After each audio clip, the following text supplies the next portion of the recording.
Қазақстан 2040 жылға қарай 12 миллиард текше метр су тапшылығын сезінетін болады. Бұл шетелден келетін судың азаюы мен ауыл шаруашылығында суды пайдаланудың артуы есебінен орын алмақ.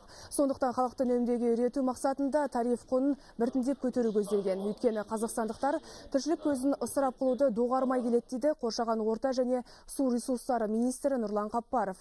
Бүгін үкімет отырысында су ресурстарын басқару жөніндегі мемлекеттік бағдарлама жобасы қаралды. Қазіргі тарифтер бағамы кеткен шығынды өтемейді, инвестициялық ахуал құруға әсер етпейді және судың сапасына да оң ықпал етіп жатқан жоқ. Мемлекеттік бағдарлама бойынша саланы модернизациялау қаржыға келіп тірелуде. Аталған шараларға бас аяғы 8 триллион теңгеден астам қаражат қажет дейді министр.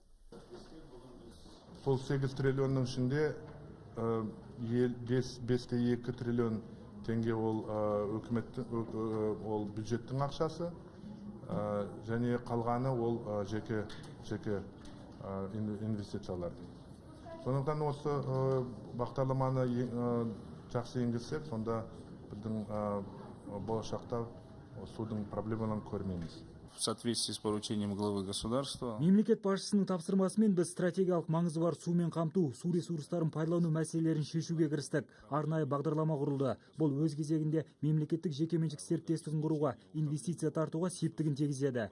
Су тапшылығын сезінетін біздің ел үшін бұл бағдарламаны қабылдау аса маңызды. Өйткені мүмкіндіктер мен су ресурстары жеткілікті.